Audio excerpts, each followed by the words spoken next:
This is OwlUp, where learning happens in minutes, not hours. For a deeper journey, explore all our courses at owlup.co. Now, let's dive in. About half of beginner chess blunders come from the same 3 tricks. You're deep in a game, you spot a free pawn, your opponent's position looks harmless, and 3 moves later, your queen is gone. The strangest part? The winning move was sitting in plain sight the whole time. Statistically, most out-of-nowhere losses aren't random disasters at all. They're slow, quiet buildups of pressure you didn't notice. While you were focused on that tempting pawn or dreaming of a mating attack, your opponent was arranging pieces so that 2 threats would hit at once. This is where tactics start to feel less like tricks and more like engineering. Every small move is a brick, and suddenly there's a whole structure crashing down on your position. The next step is to learn what those hidden buildups look like before they explode. Instead of just asking, "Is anything hanging?" you'll start asking, "If I move here, what new lines or jumps open up for both sides?" You'll see how one misplaced move can invite a tactical shot, and how one precise move can set your own. That shift, from noticing accidents to planning pressure, is what turns chaos on the board into something you can actually control. Now we'll zoom in on the 3 patterns that hide inside those quiet buildups: forks, pins, and skewers. Think of them as the power tools in your tactical toolkit. Different shapes, same purpose: to attack more than one thing at once. Each uses a different geometry: the knight's odd jump, long files and ranks, or sharp diagonals.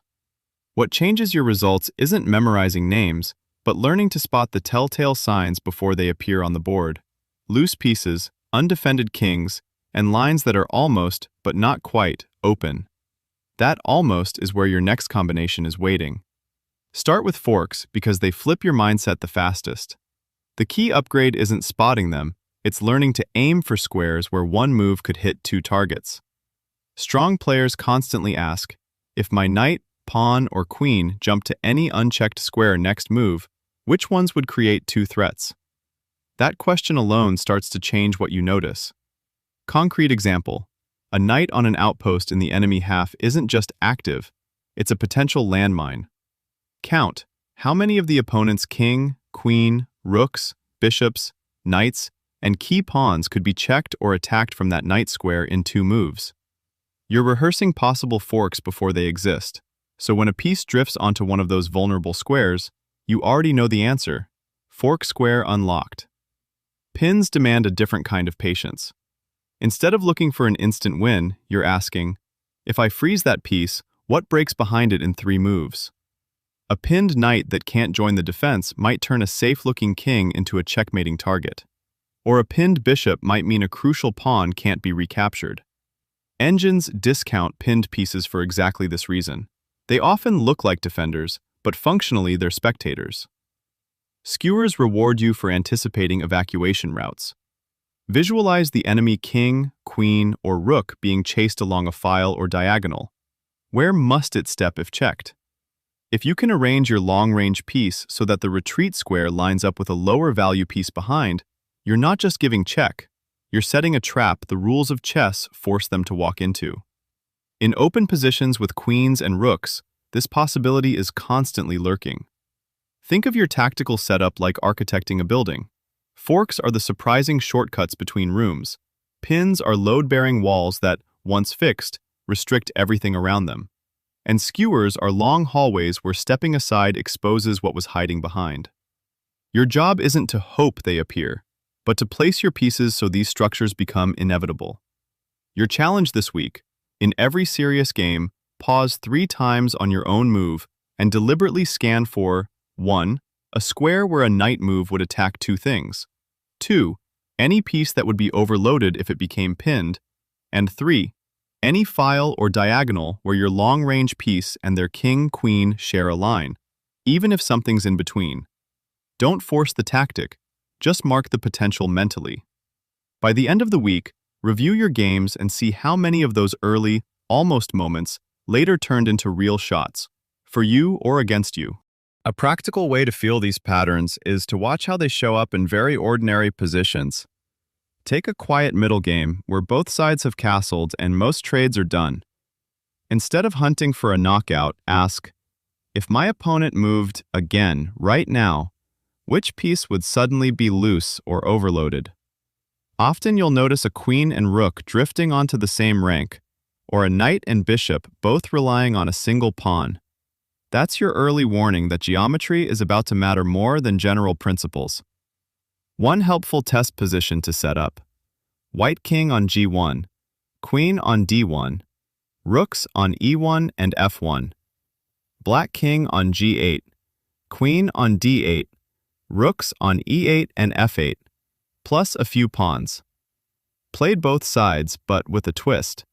On every move, you must verbalize a square where a tactic might exist 2 moves from now. You don't need to find a win, just a coordinate and a reason it's sensitive.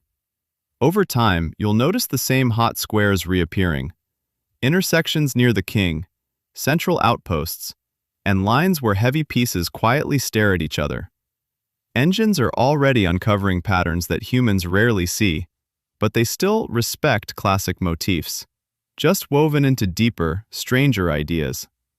AlphaZero-like systems often prepare a quiet fork square 10 moves ahead, the way an investor seeds multiple small positions before a market swing. As VR boards highlight latent pressure and AI flags fragile pieces in real time, you'll be nudged to think, what breaks if this line opens? Not just, what hangs? That mindset shift is what actually scales to master strength. As you train this way, you're really upgrading your pattern database. Positions that once looked random start to rhyme. Certain piece clusters feel itchy, like a stock chart before a breakout. The point isn't to memorize tricks, but to recognize when the board's geometry is loaded. Over time, you'll sense danger and opportunity a move or two before they're visible. Before next week, ask yourself, 1. In my last few games, where did I miss a chance to create a fork? Like knight forks on king and queen, or pawn forks on 2 pieces. And what exact squares would have made that tactic work? 2. Which of my own pieces do I most often leave on the same file or diagonal as my king or queen, making them vulnerable to pins? And how could I place them 1 square differently to break that pattern? 3. Looking at one of my recent positions, if I deliberately tried to line up a skewer on an open file or diagonal, for example, rook on king, rook or bishop on queen, rook, what move would I play first to start building that alignment? This was OwlUp, your daily step forward. To keep learning with structured courses and more insights, go to owlup.co. Until tomorrow!